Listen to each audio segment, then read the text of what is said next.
I found adult videos of my girlfriend of 8 years online, cheating on me. Her family, close friends, and the cybercrime police are involved. I'm really numb. Posted by you/randomdude01.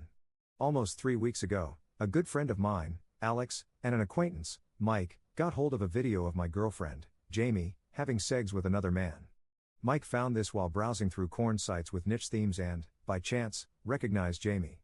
He got in contact with Alex about it, and both of them told me about the infidelity. When Alex and Mike told me about it, I went somewhere between shock and numbness. I couldn't really say anything until I saw the video, at which point I proceeded to puke my guts out. I couldn't even sit through a minute of it.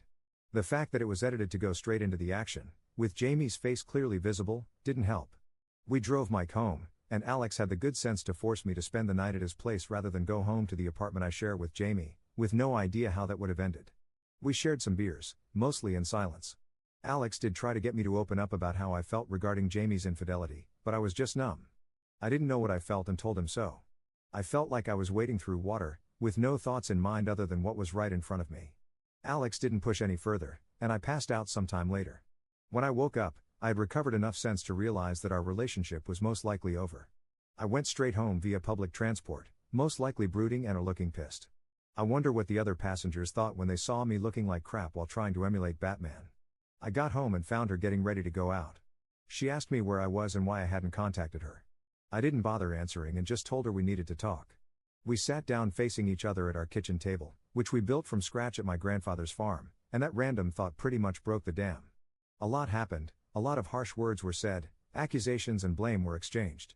Too many details to describe, but essentially, I immediately broke down in tears and asked her how the F she could ruin the relationship we had worked so hard on.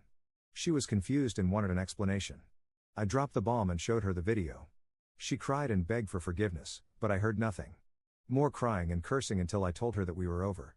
That was it, and she just shut off? She slumped down, closed her eyes, still crying, but said nothing. This pulled me out of my anger, and I tried to figure out what she was doing. Talking to her, hard and gentle prodding, nothing. Absolutely unresponsive, so I just dragged her to our bed and laid her there. I went back to the kitchen and called her parents, Alice and Julio. I simply told them they needed to come and that their daughter was suffering a mental breakdown. I said nothing more than that, just told them that what was happening needed to be explained face to face. I shut my phone off, went back to the kitchen, and tried to make sense of what had just happened. Her parents rushed to our apartment demanding to know what happened. I didn't tell them about Jamie's infidelity but just said she needed mental help. She was on the bed, acting comatose but otherwise okay. They couldn't bring her out of it, and eventually, I had to explain. I didn't want to do it without Jamie being able to speak for herself. I showed them the video. They were heartbroken. I told them we had an argument, I didn't hurt her, but she probably couldn't handle the stress and broke down.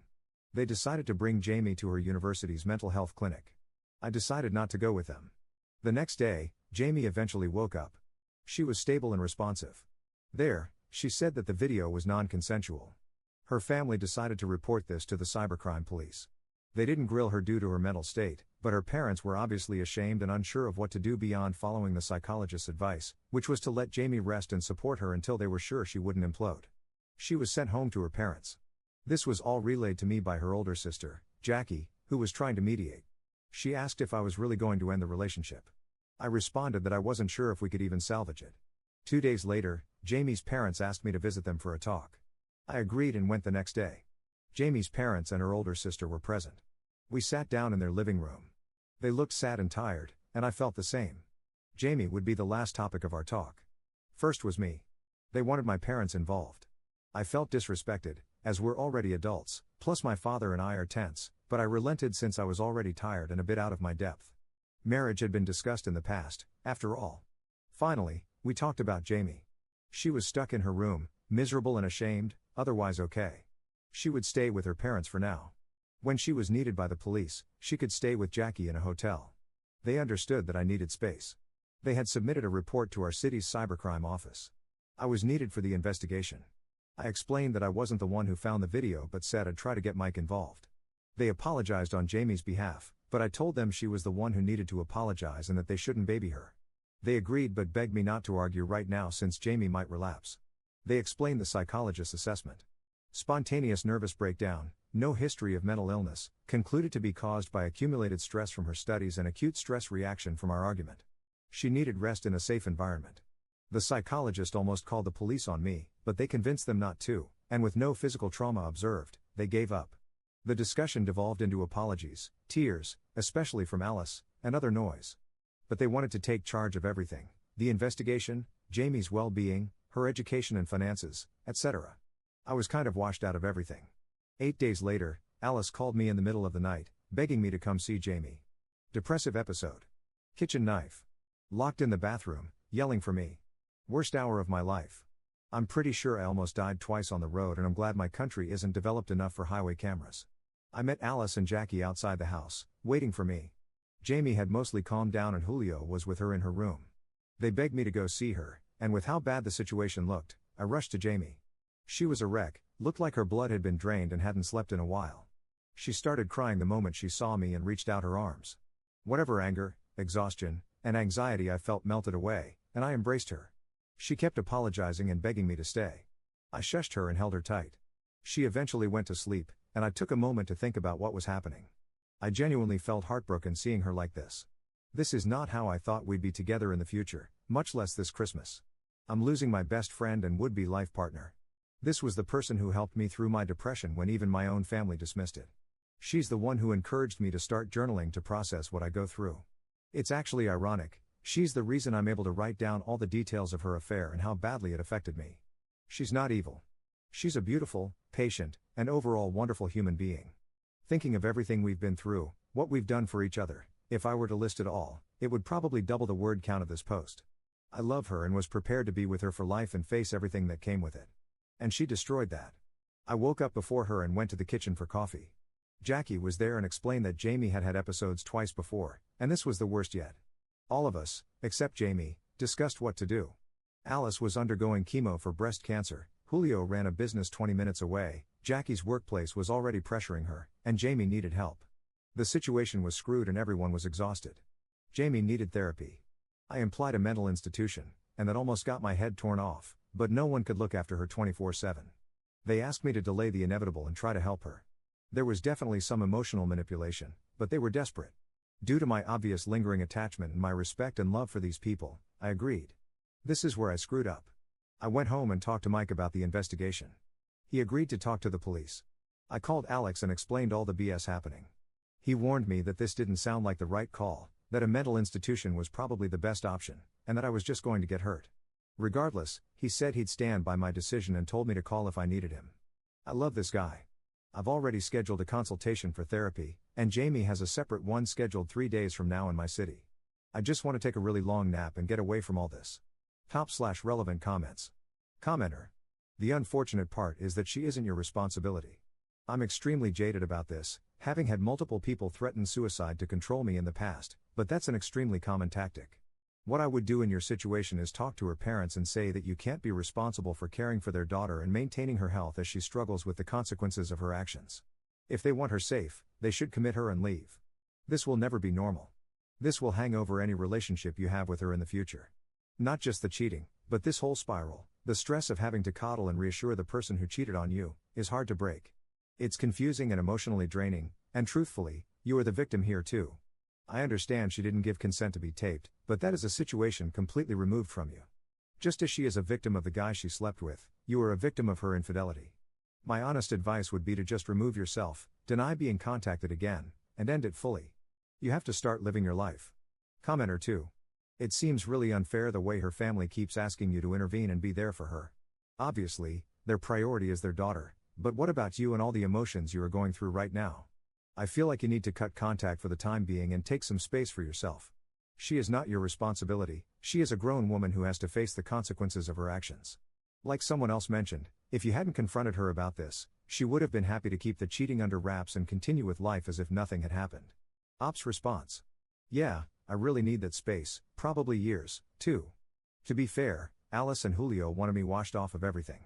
Prior to the knife incident, they kept silent about Jamie.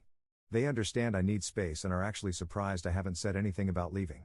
They're just as disappointed, and Alice wants to tear her apart but is obviously waiting until she's stable. They've already accepted me as a son and we're just waiting for the marriage, and now none of us can effing move on. Update 2 weeks later. So, it's been over 2 weeks since my last post where I proceeded to get my ass handed to me. I'm not complaining, you guys were right. I do need to leave and start living my own life. A lot has actually happened since then, but, thankfully, most of it's boring, sad, and disappointing.